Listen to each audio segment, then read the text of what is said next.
Okay, gang, we are in our final week of lectures, our final presentation. Let me move the microphone slightly closer here. Final weeks of presentations for me. We are moving into our midterm exam.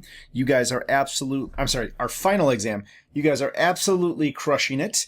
And we're going to end this summer course with probably the toughest lecture that I could give you, because this is dealing purely with metabolism, dyslipidemia, diabetes, metabolic syndrome, increases in circulating fats. And this is something I hold near and dear to my heart because I've been a diabetes researcher for probably the past 17 years. So I know a lot about diabetes and I know a lot about exercise. And I saved this one to last because this gets very complicated. But I'm not going to give you guys a very, very complicated lecture. Rather, we're going to do a lot of drawing and a lot of explanations so that you understand how prominent this disease is. You understand how complicated this disease is. And you probably know several people who are living with diabetes. So the first thing we are going to talk about is insulin resistance. And one of the reasons I had asked you to do a video for me early on about glycolysis and showing me the differences in how glycolysis changes when a disease is present is because of this later lecture that I knew was coming down the pipe. So I'm going to draw some stuff in real time here just so that we understand how all of these things are related. So we have our skeletal muscle, right? And we know that skeletal muscle is depends greatly on, and we'll put a bone here like this, right? We'll put a bone here like this. And we know that skeletal muscle really depends quite a bit on glucose. And we know that skeletal muscle, let me just kind of make this look a little bit more like skeletal muscle here because my OCD will kick in and I just got to make sure it looks skeletal muscle E, right? So we'll fill it in. We know that skeletal muscle requires a tremendous amount of glucose. It has glycolytic enzymes in it, which means that it loves to use glucose, right? So if I have glucose here, okay, glucose is a 6-carbon molecule, and I'm just going to put a G in there. Well, we consume glucose, and glucose will go one of two places to be processed. It will go to the liver first, and then after the liver, it will be packaged, it will be released, it will be shuttled to skeletal muscle, where skeletal muscle will either use it and turn it ultimately into ATP, which will help with contractions, or skeletal muscle will store it, right? This is why athletes carb load. And one of the things that we know happens for sure is that skeletal muscle will store this as glycogen. So I'm going to just kind of draw this long polymer of stored glucose. And this is how glycogen looks in the muscle. It kind of looks like a cracked windshield.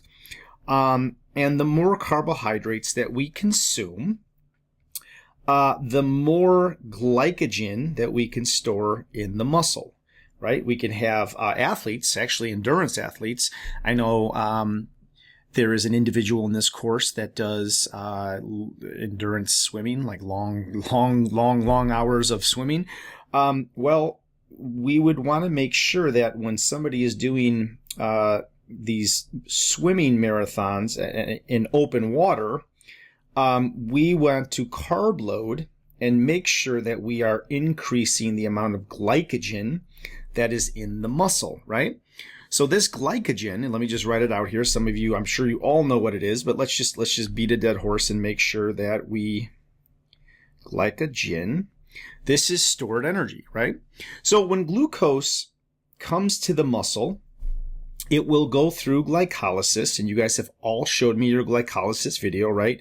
It will interact with hexokinase and it will go through a series of alterations and then ultimately get turned into pyruvate. Pyruvate, right? And then once glucose gets converted to pyruvate, it has two choices. It can be metabolized anaerobically and turn into lactate or lactic acid, or it can move into the mitochondria of the muscle. I'm just going to draw mitochondria here, and it can get converted to ATP.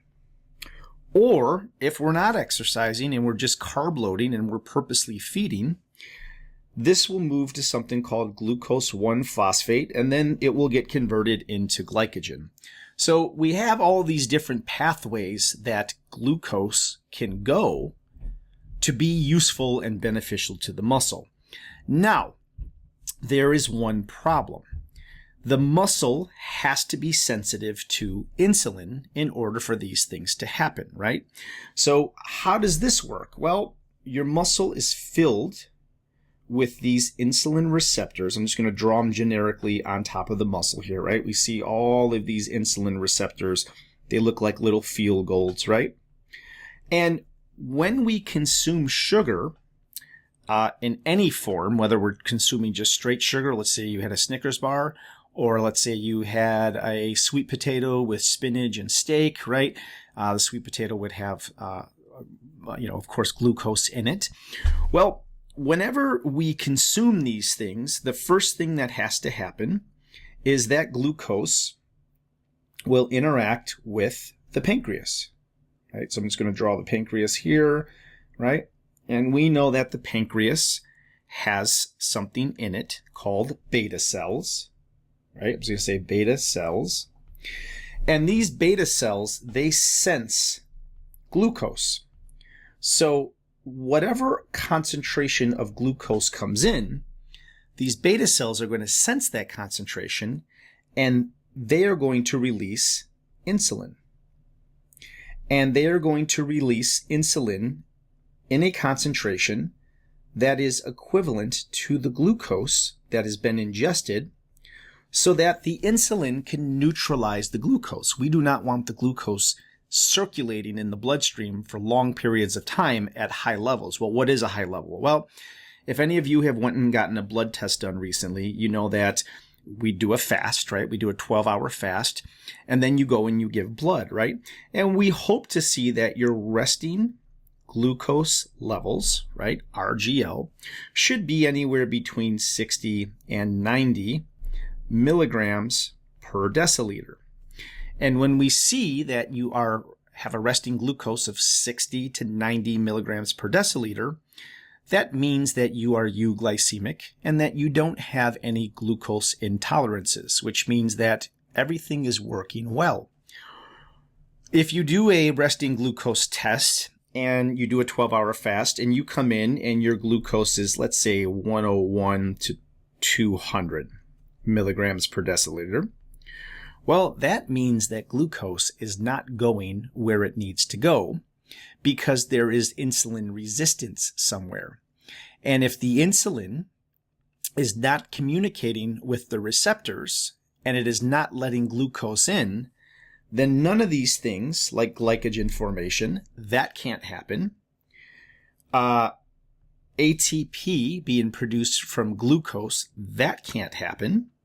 And now we have all this glucose trying to get in, but it's bouncing off the muscle because it can't get into the muscle, right? Because there is a problem with insulin sensitivity at the muscle. So what that means then is, let me just highlight this. When we eat glucose, or when we eat any type of sugar or carbohydrate, this insulin must bind to these receptors. And then what happens here is there's a whole bunch of intracellular signaling that occurs, but ultimately what's going to happen is insulin binding to its receptor is going to activate this vesicle in the skeletal muscle that is called GLUT4. And GLUT4 will say, oh, insulin, I understand what you're saying. You need me to come to the membrane and you need me to bring glucose in. And insulin says, yes, that's exactly what I need you to do. So when we don't have insulin resistance, this GLUT4 transporter will recognize, it's turning on, it will recognize that insulin has bound to its receptor. It will move to the membrane just like this. We call that translocation. And it will bind to the membrane and it will open up like a Pac-Man, right? So it will open up just like this. And then it will allow all of this glucose to enter the skeletal muscle. And then that glucose can come in.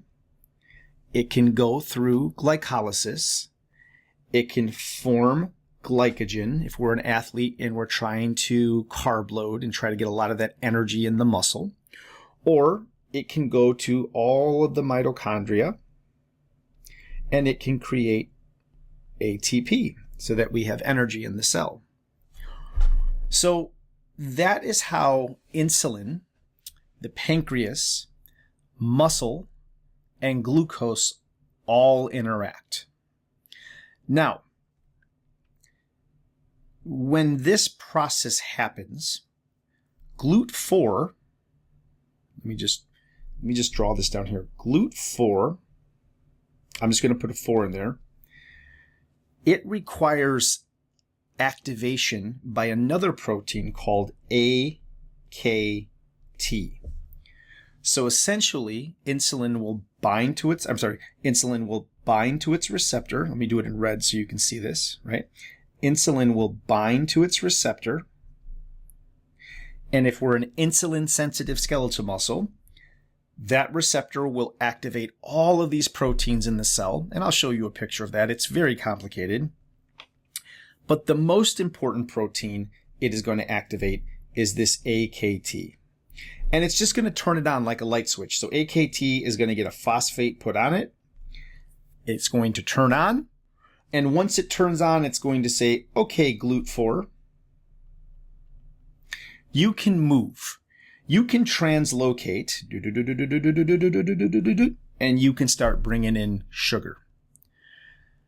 So this story that we're going to talk about today is about insulin sensitivity in the skeletal muscle. It is about the development of diabetes.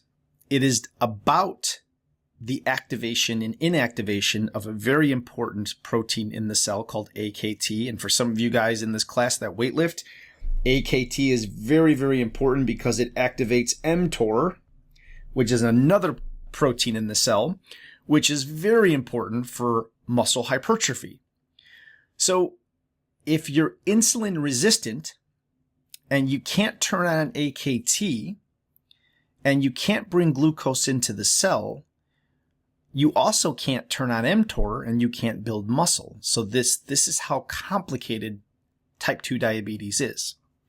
So now, why am I telling you this? Because one of the most critical factors that causes insulin resistance is something called dyslipidemia. And dyslipidemia is referring to, I'm just going to draw this, a lot of different types of fats or lipids circulating in the blood that are not being metabolized and that will start to cause, I always draw fat in this color because it's a little gross, right? It will cause insulin resistance and it will cause, I'm just going to put F for fat, right? Or lipids, right? So we call this dyslipidemia because we're talking about how lipids, or also known as fats, start to increase in the blood. And this is happening because of our diet and the types of food that we're eating and inactivity.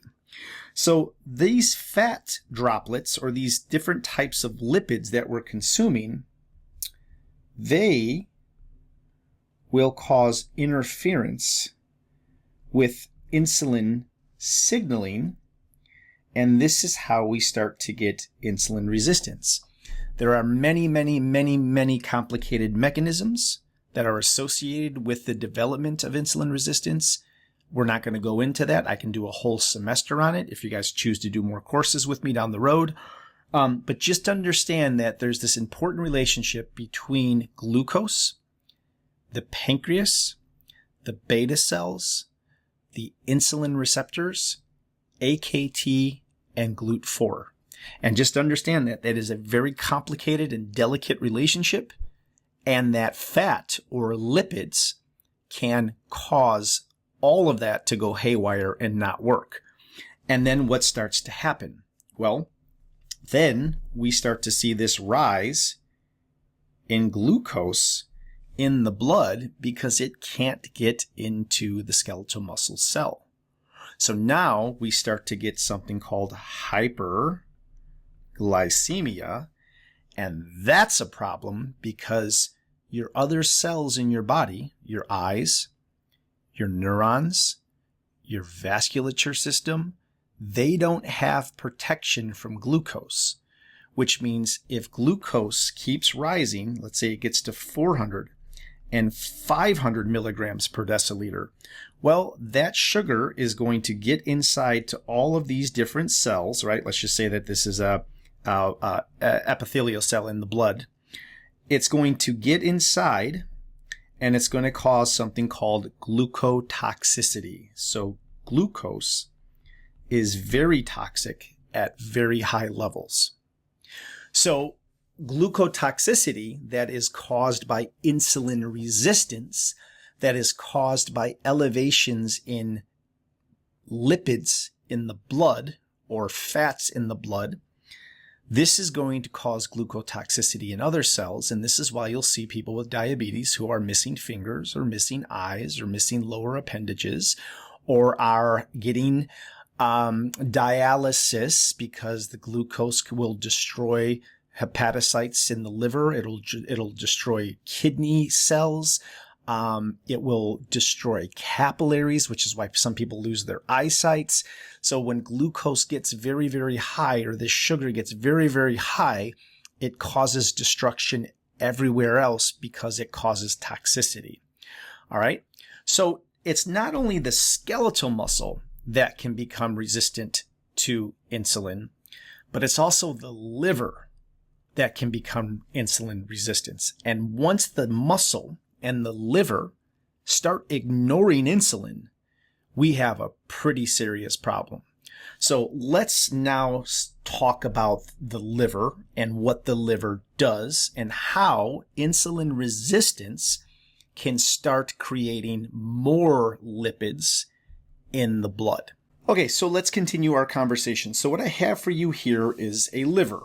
Now, the liver does something very interesting. When we eat and we have carbohydrates, and then let me just draw the pancreas again, right? Let's just kind of just do a lot of repetition here because this is so complicated, right? Here's the pancreas, okay? The pancreas is going to recognize that we had eaten glucose. Okay, there's the G. Okay, let's say we had a sweet potato. Let's say we had some pasta. We had some white rice. We had some fruit. In a healthy system, the glucose is going to enter the bloodstream through the hepatic portal vein. It will pass through the pancreas. Pancreas will say, oh, I got it. Let's release, let's make insulin blue. It'll say, let's release some insulin. Okay. Those beta cells release that insulin. I'm just going to draw an I, right? And then the insulin goes to the bloodstream. When the insulin gets to the liver, you have to draw those insulin receptors, right? Here they are. That insulin is going to bind to the receptors, and it's going to tell the liver to do something very important. It's going to tell the liver to stop secreting glucose. Because when you're not eating, let's say you're fasting, right? Let's say you fasted for 10 hours. And let's say we took your blood and your blood is 80 milligrams per deciliter, and we say, oh, that's euglycemia. Well, how the heck are you maintaining euglycemia when you haven't eaten anything in 10 or 12 hours? Well, that's because the liver, while you are fasting, essentially, while you are not eating, the liver is releasing glucose into the blood to maintain euglycemia.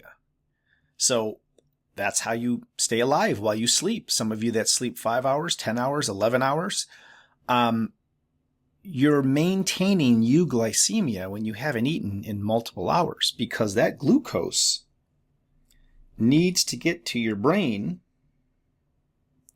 to keep you alive. I'm just going to put a B. To keep you alive while you're sleeping, because most of your brain cells require glucose.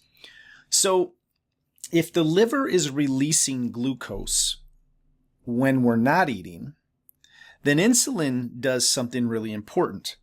When we eat carbohydrates and we release insulin, and insulin binds to these receptors, that tells the liver to stop releasing glucose, because the body doesn't want to compound what you ate. Let's say you had a bowl of pasta. Let's say that pasta had 300 grams of carbohydrates.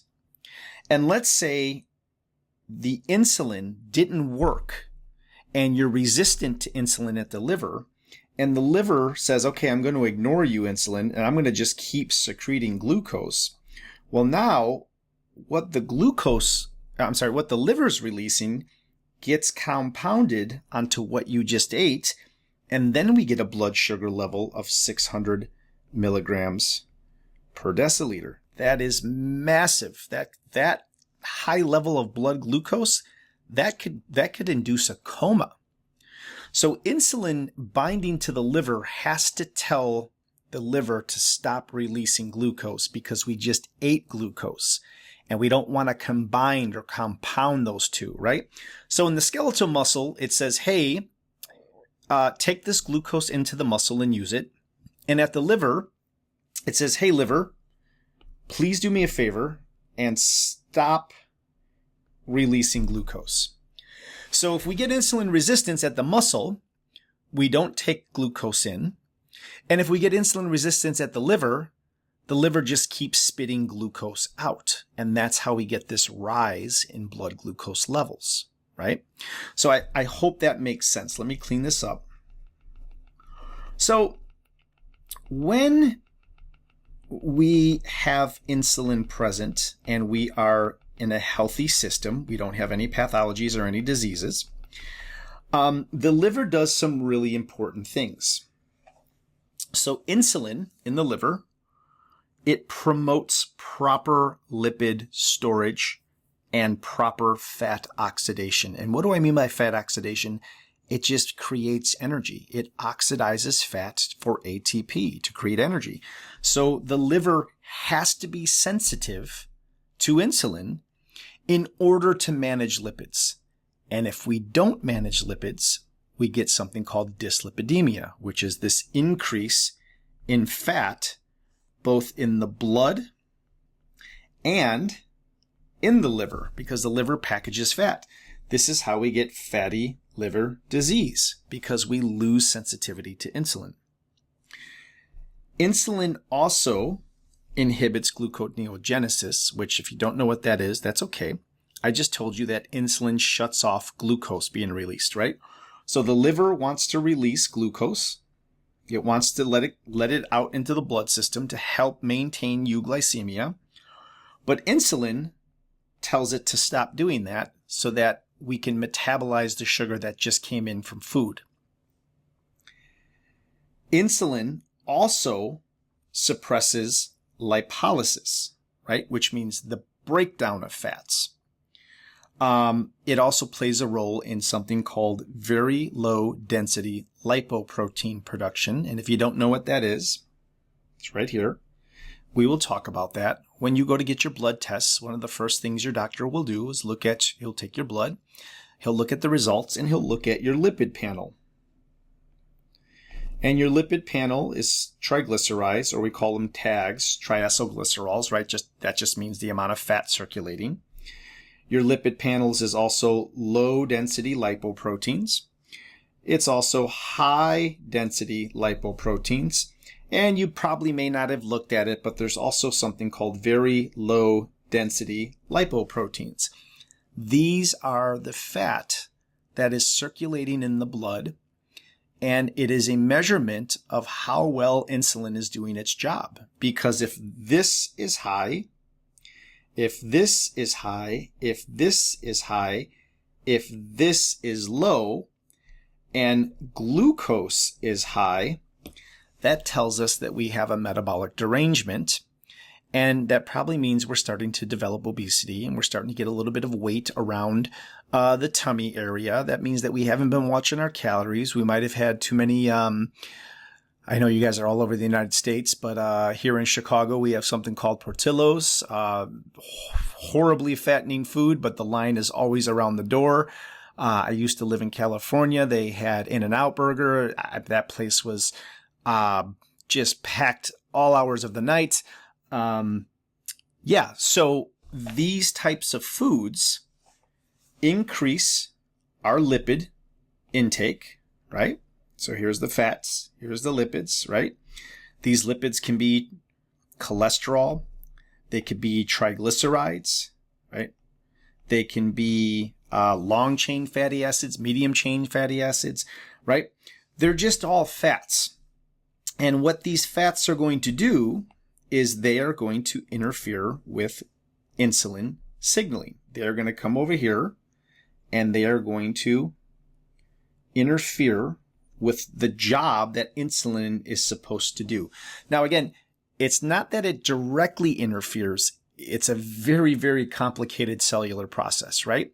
So just understand that fat, high amounts of fat, dyslipidemia, can cause insulin resistance at the liver.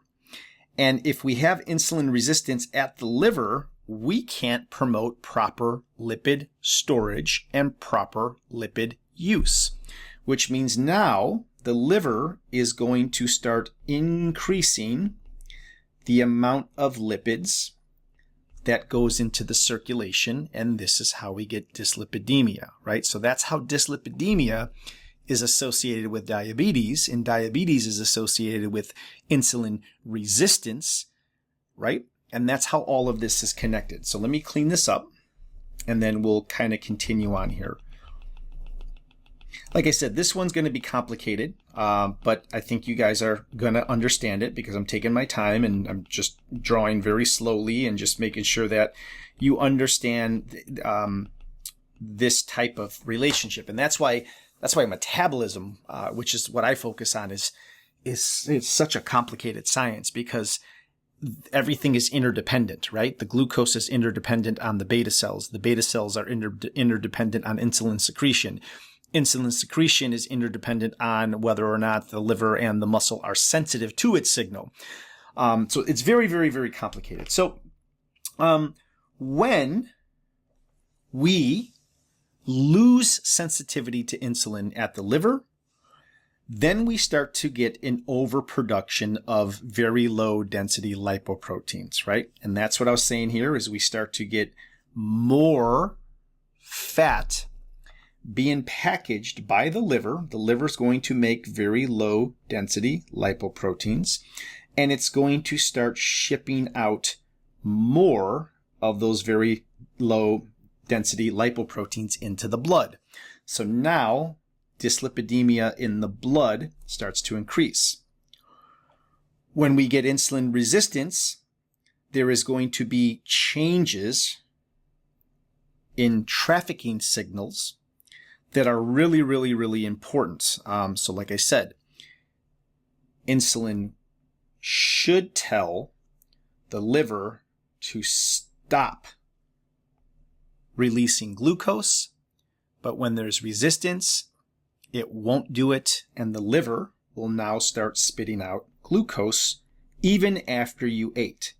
So now the blood has fats And now the blood has sugars, and this causes a lot of different problems, and it also changes the viscosity of the blood, right? If you have a lot of fat circulating and you have a lot of sugar circulating, then the blood becomes more viscous, and then your heart starts to go up. Welcome to hypertension, right? So this is how diabetes leads to hypertension.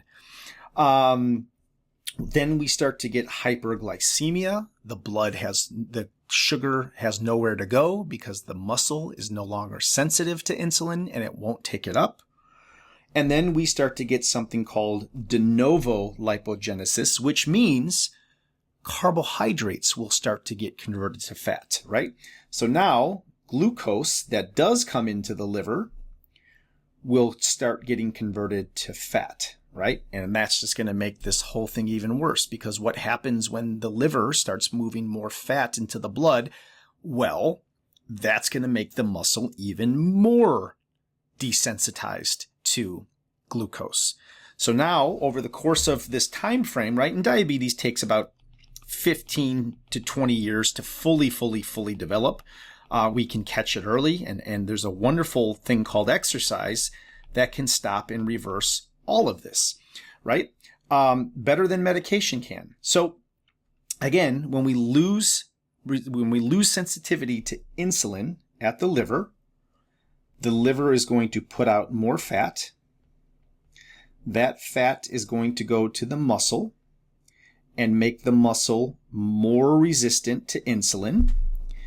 That's going to increase glucose circulation, which is going to come back to the liver to get converted to fat. That's going to make the muscle more resistant, right? And then the same time, the liver's still going to be releasing glucose because it's resistant to insulin. So now in the blood, we have all this fat, we have all this glucose, and now the heart has this viscous, we call it tar, right? Because a diabetic's blood looks like tar. It's very thick.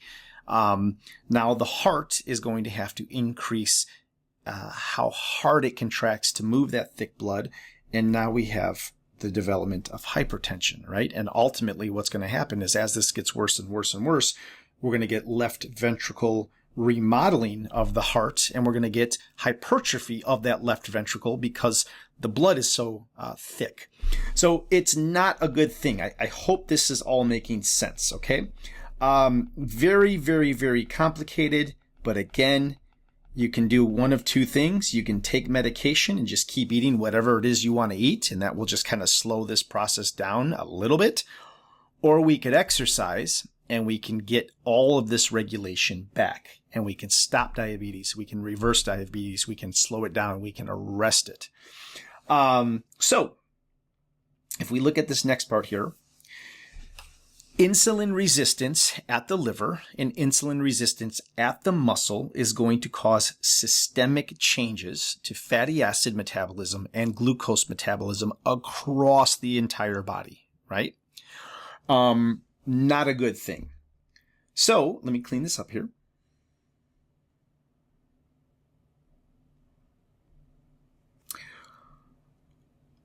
So these are liver cells.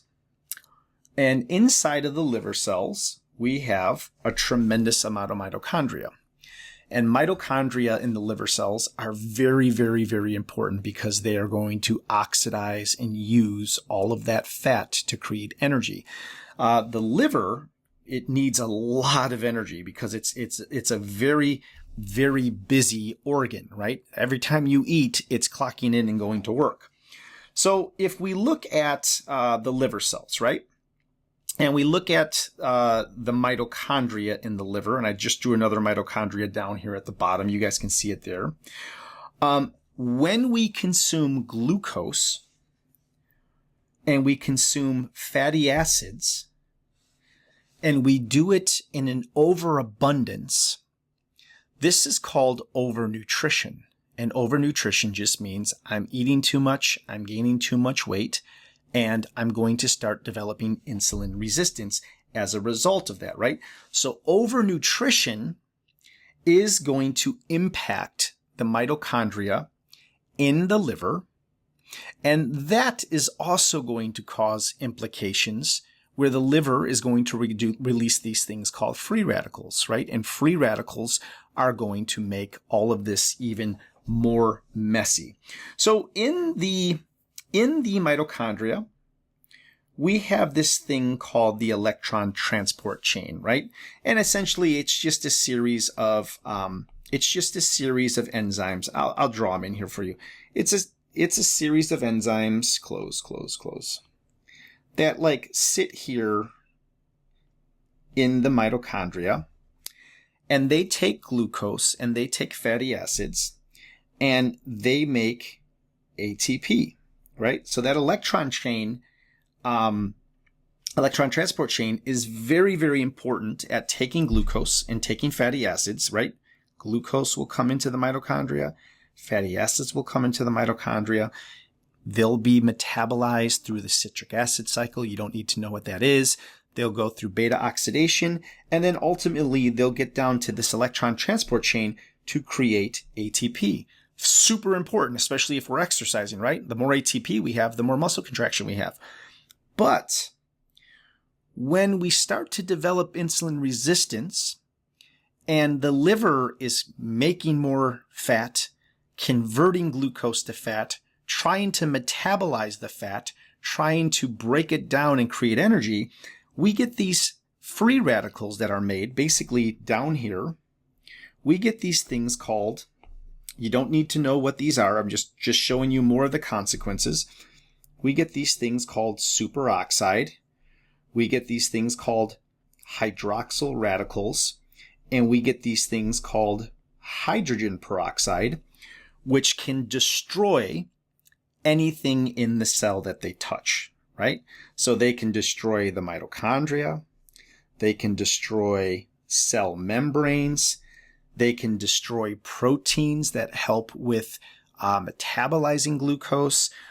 This is why you drink pomegranate juice, right? Because of the antioxidants. The antioxidants stop these things from being created, and they stop those things from destroying cellular architecture, right?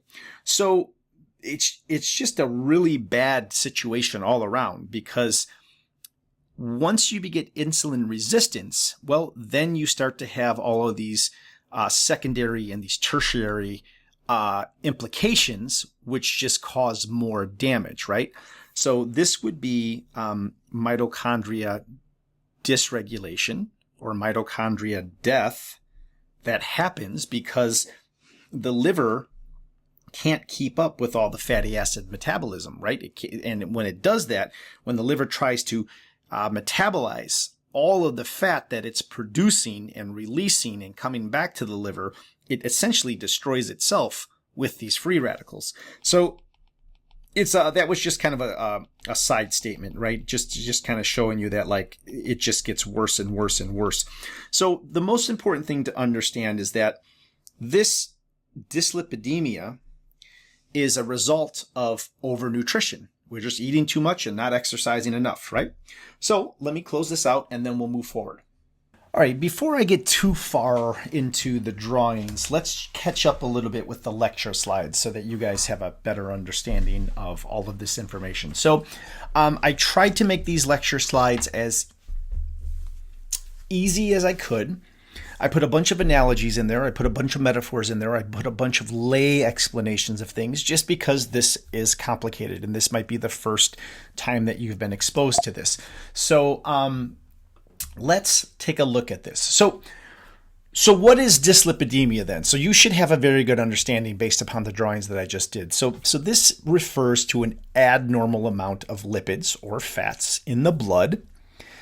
And it typically involves one or more of the following. So it let me get the pen here.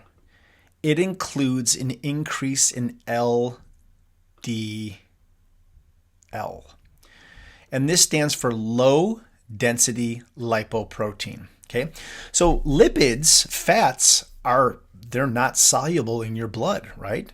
Fats need to be transported, and they're transported in these vesicles that are made of proteins. So the vesicle, or the surrounding of the vesicle, is all made of protein, and then inside are the fats.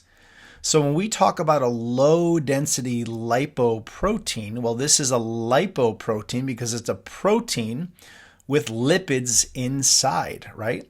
And when it says low density lipoprotein, that means that the fat inside,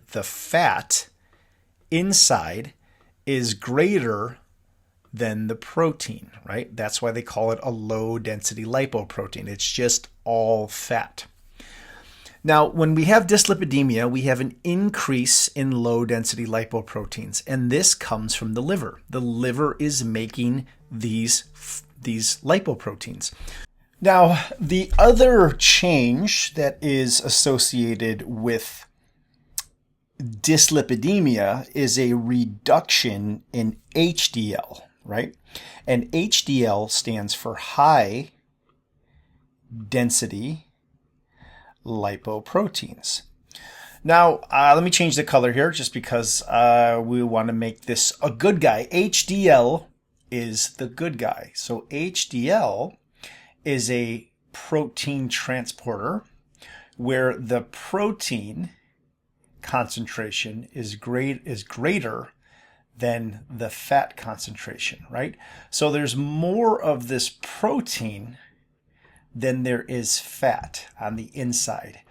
And these have two very different jobs. The liver also creates this, but the liver will send out LDL to drop off fat at different parts of the body. Could be skeletal muscle, could be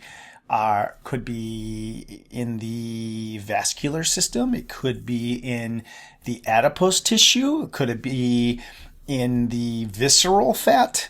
So LDL drops off lipids. So when the liver gets overwhelmed with everything that we were talking about, right? When we get a little bit of insulin resistance, when we start to change some of those metabolic signals in the liver that tells the liver to stop producing glucose, or it's taking glucose and it's creating de novo lipogenesis, right? It's creating new lipids. Well, the liver is going to create these LDLs and it's going to send them out all over the body to drop fat off at different tissues. The HDL, the good cholesterol, right? The HDL removes fat that is circulating and brings it back to the liver to be metabolized. So this is a good guy. And when we have this dyslipidemia, LDL is very, very high, and HDL is inversely related to that, which means it's very, very low. And that tells clinicians, or tells MDs or surgeons or general practitioners, basically, that there's more fat being dropped off and distributed throughout the body that then is being picked up and being brought back to the liver to be metabolized into energy. And then the fourth thing that happens in dyslipidemia is we get this elevation in triglycerides. And triglycerides are just a type of fat that increases your risk of cardiovascular complications. And triglycerides can be inside of both HDL if we pick up triglycerides, or they can be inside LDL if we are dropping them off. So this is just a basic summary of what dyslipidemia is, right? And we get this elevation of LDL and triglycerides circulating through the blood.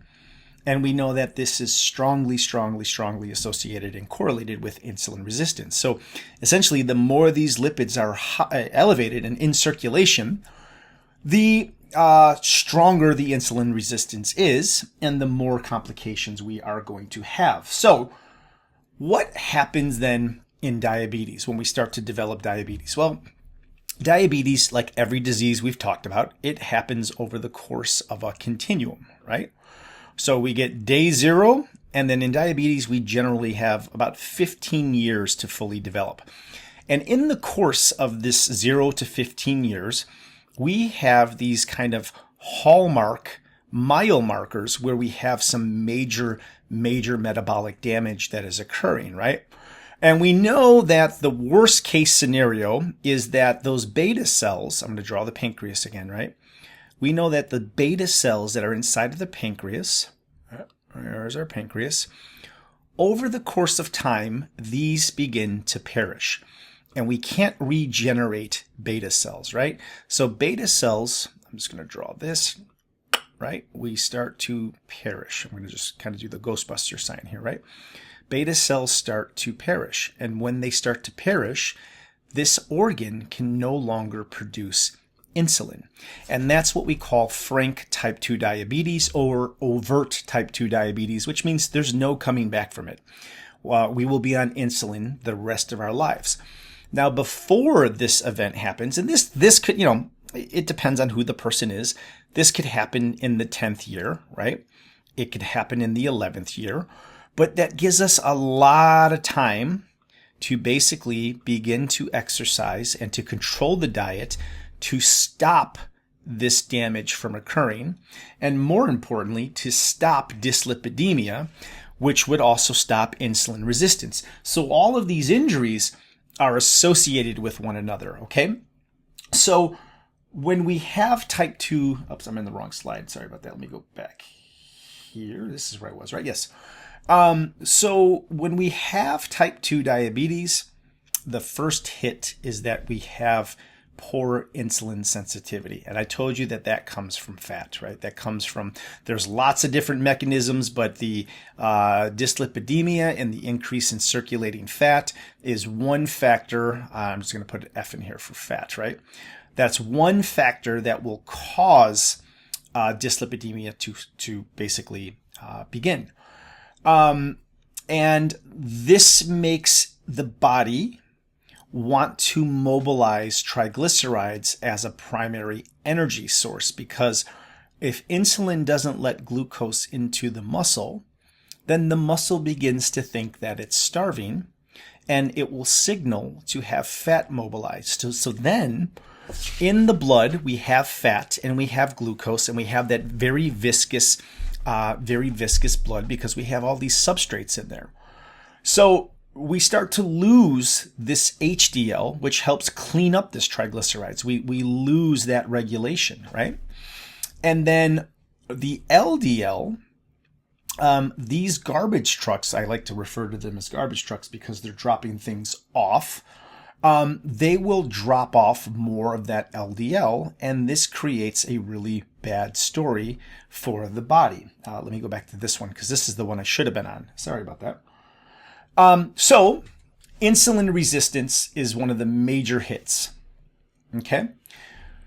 When we have insulin resistance, we have the reduction of lipoprotein lipase, which is an enzyme that helps us break down triglycerides and helps to use that for energy. Don't really need to know about that.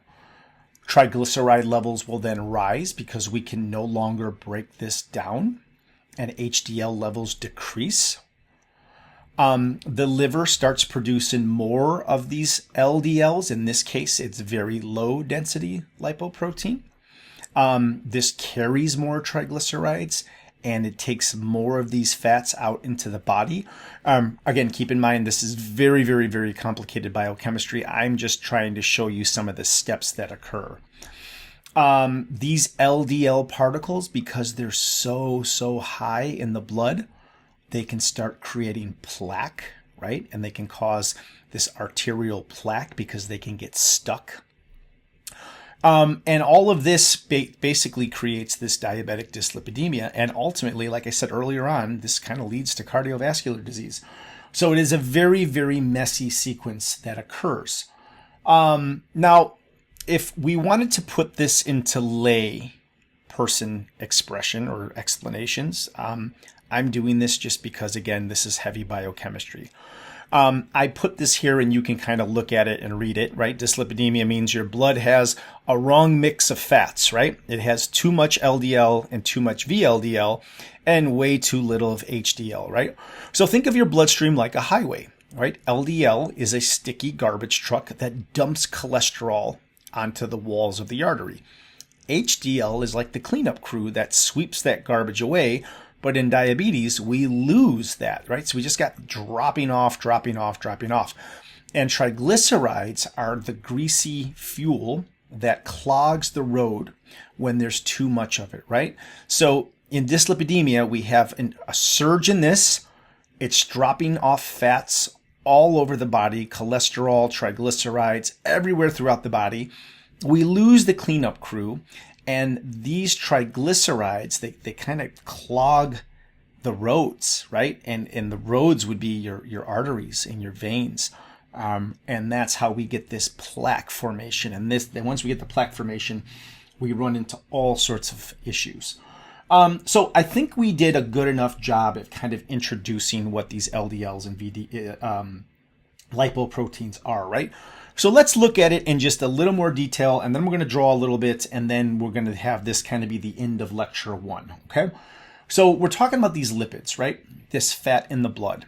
And if we were to talk about how they get there, we are, again, just going back to the development of insulin resistance, the development of resistance at the skeletal muscle where glucose can't be taken into the muscle, the development of insulin resistance at the liver where now we have the signals of glucose being released and lipids being created. All of those signals are confused, so the liver's confused. It doesn't know whether it should release glucose or take glucose and turn it into fat.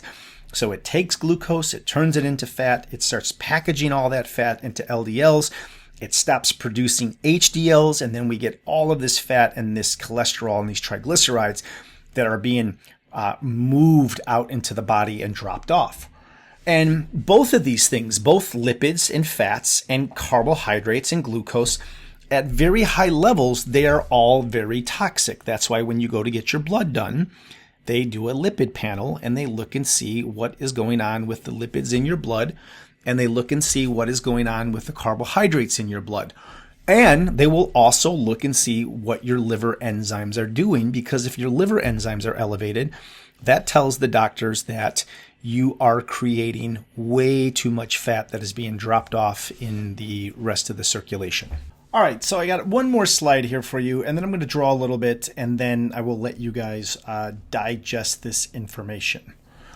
So I have the medical definitions now. I think we have a pretty good understanding of what these lipoproteins are, okay? And again, it's just a combination between lipids and proteins at different ratios. So we have an LDL, an HDL, and a VLDL. There's also an IDL, but we're only going to talk about these three. So what I want to draw your attention to is look at the difference in the composition of these different lipoproteins. So triglycerides is just a type of fat that we ingest, right? You have that pizza, you have that sour cream or that heavy whipping cream or that cheese, right? Lots of triglycerol in there. Phospholipids, you eat a lot of eggs, you eat a lot of yolks. That's where you're going to get that type of fat from.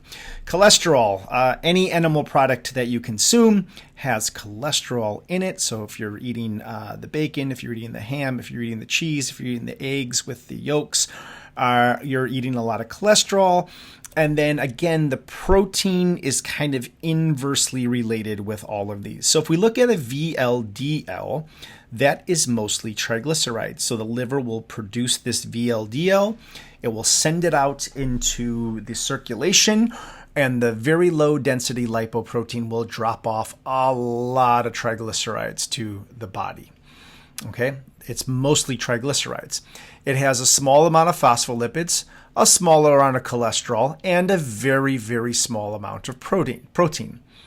If we look at low density lipids, well, it's not very low density because it has a little more protein, right? So that's why it's a low density lipid. It's got quite a bit of protein, where a very low density lipid has very little protein. And then we have the high density lipid, and look at that, half of that is protein. So it's carrying way less of the lipids, right? Now, let's look at some of the characteristics of these individually, okay? So we have LDL. These are low-density lipoproteins. These carry cholesterol, right? You can see that right here. It's cholesterol's in orange. So low-density lipid is mostly cholesterol, as you can see that there. and it carries it throughout the body and it distributes it. It's composed of a moderate amount of protein, but a high amount of cholesterol.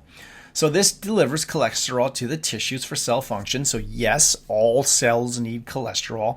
You do need cholesterol for repair and for hormone production. Every hormone in your body has a cholesterol head. But excess amounts of this, because the liver becomes resistant to insulin, creates problems, right? This is what starts to deposit that cholesterol into the lining of the bloodstream. Now we have the high density lipid, and this is a type of lipoprotein that has a high portion of protein and low amount of cholesterol.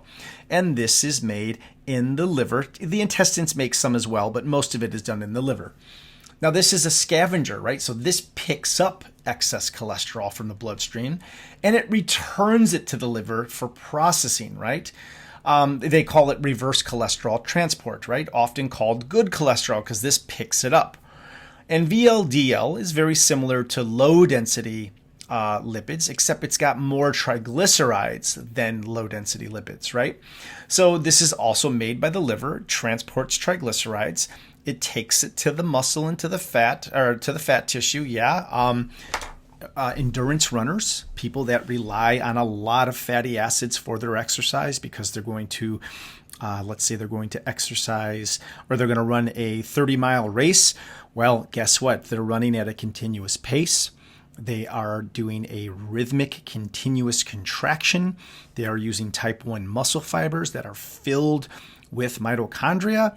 So they're going to package a lot of their triglycerides in the skeletal muscle as intramuscular triglycerides. And that way we just kind of have this fuel in the muscle that we can use when we're running, right?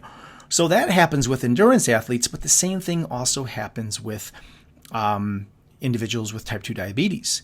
Because they can't get glucose into the cell, because there's insulin resistance both at the liver and at the muscle, then all of those triglycerides get packed into the skeletal muscle, and they also store intramuscular triglycerides.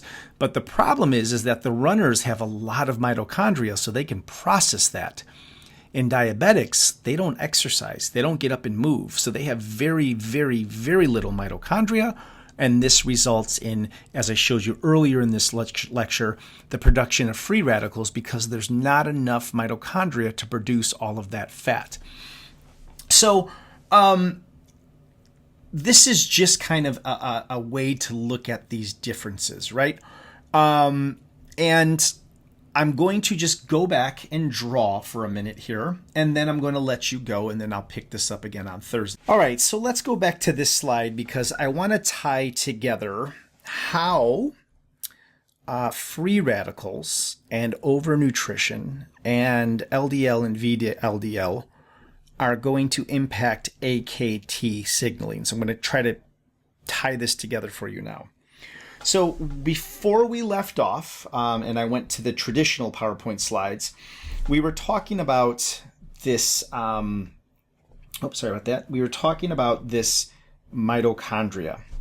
And we were talking about how in athletes, so let me just draw this really quick so we can have a better, clearer understanding. In an athlete's muscle, this is a muscle. Let's color the muscle so that we know that we're dealing with, let's just say this is the gastrocnemius or something like that, right?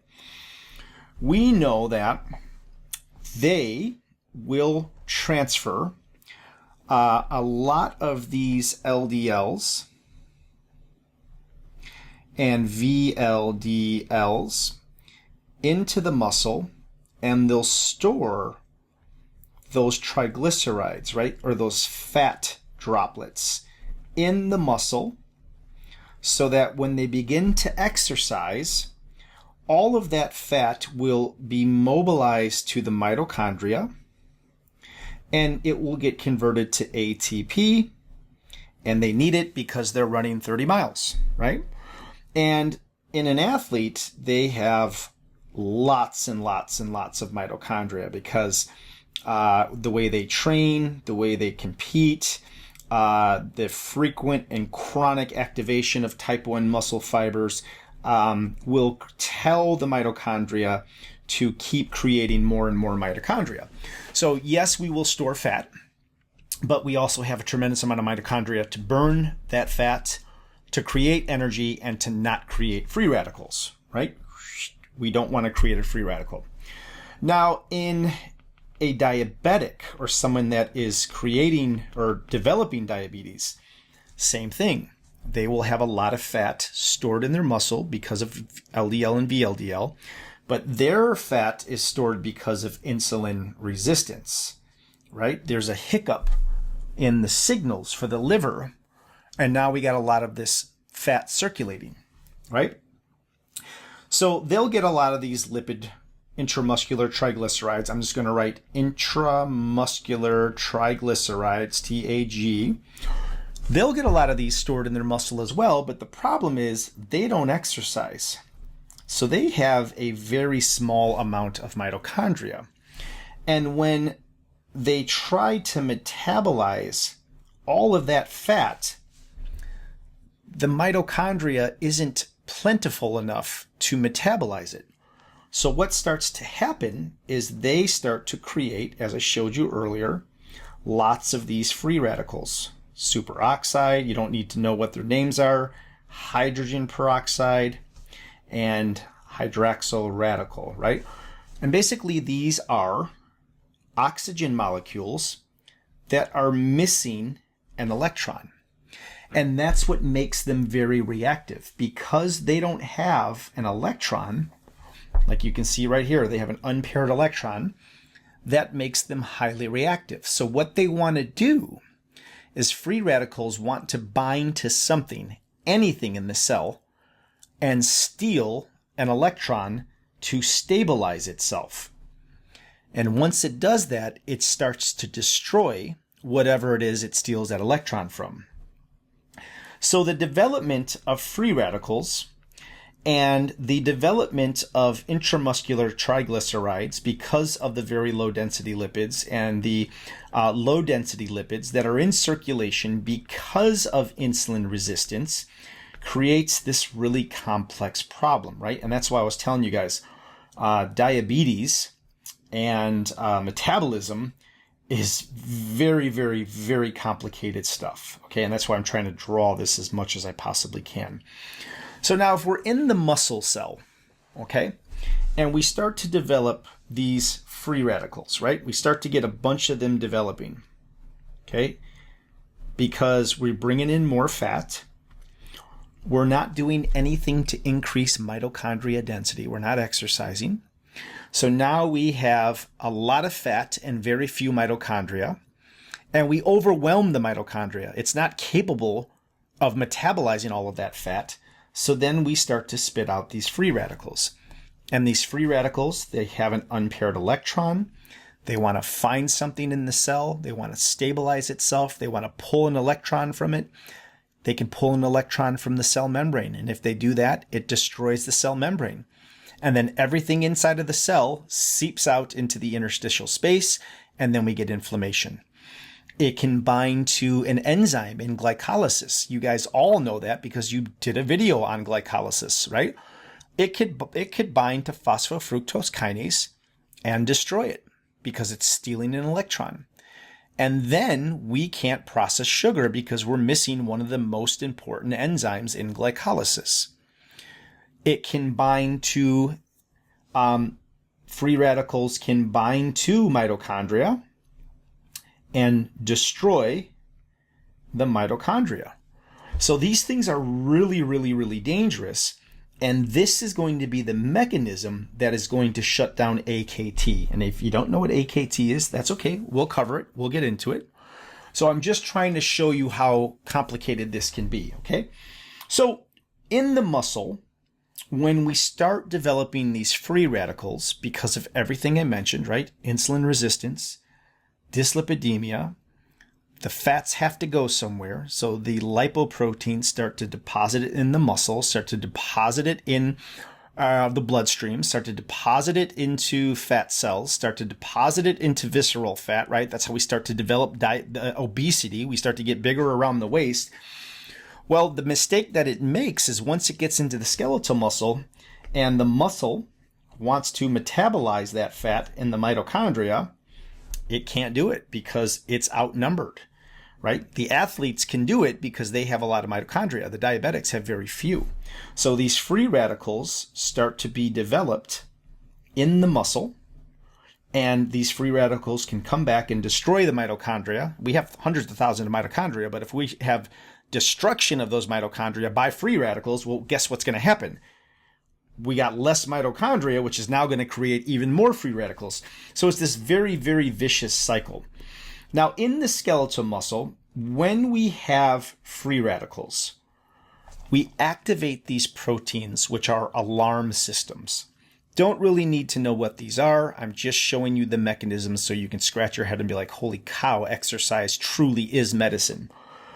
So in the muscle cell, when we have lots of free radicals, right, and we know where they came from, we activate a protein called NF-kappa B, and we activate a protein called junk. And both of these proteins, once they're activated, are going to cause inflammation. And that's another hallmark of type 2 diabetes, is they have chronic low-grade inflammation. So if we did a blood test, not only would we see that the lipids are high, right? The LDL and the VLDL are high.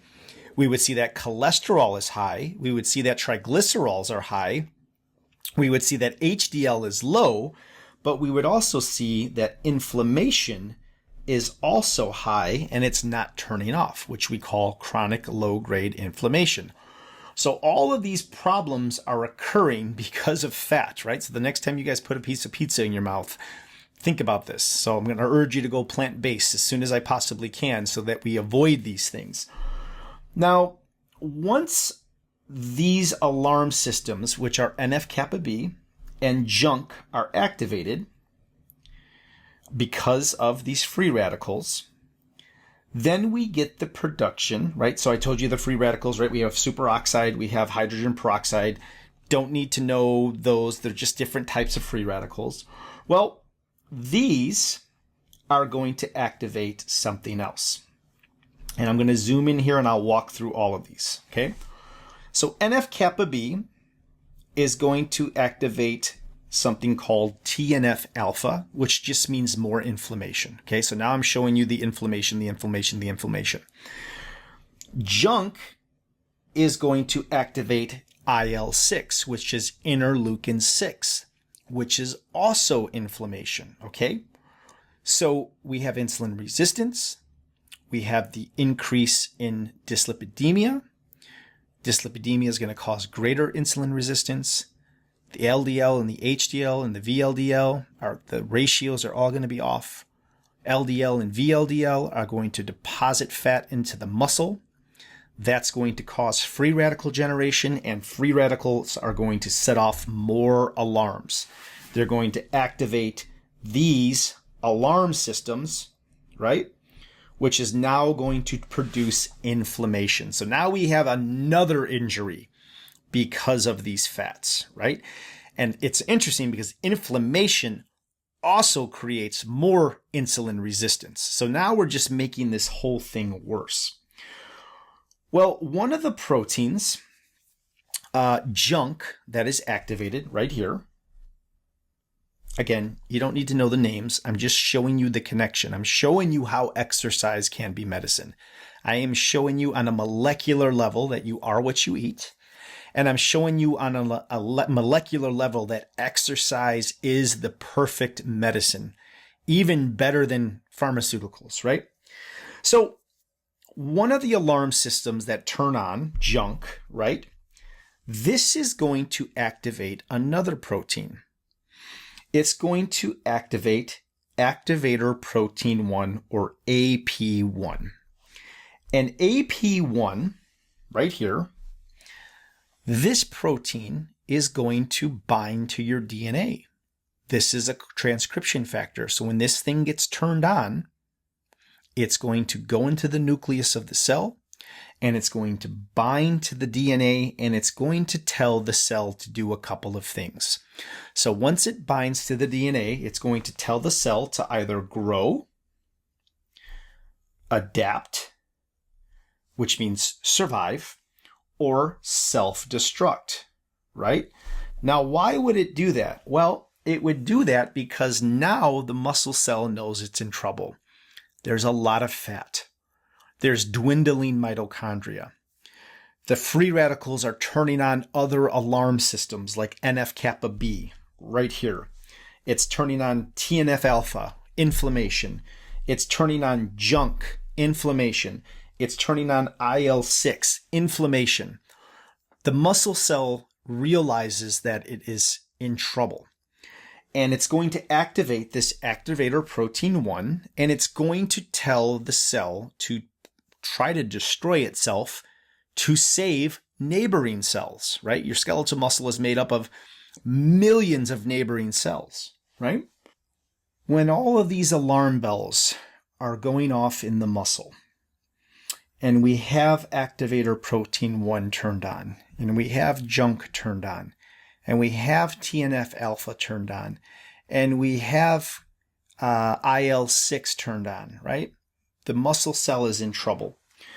All of these alarm bells will turn on one more protein, and this is going to be the connection to AKT. All of these signals will, will turn on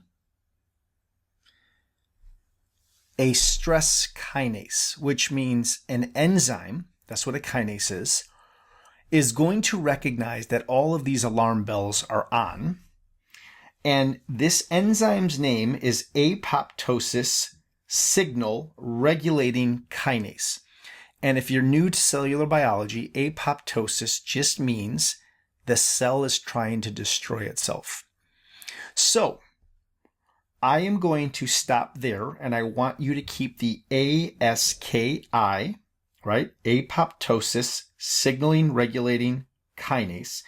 I want you to keep that in the top of your memory. Everything else didn't matter, right? All I want you to know is that free radicals that are coming from the mitochondria will ultimately turn this on through all the different mechanisms I showed you, right? It's not just like the free radicals communicate with ASKI.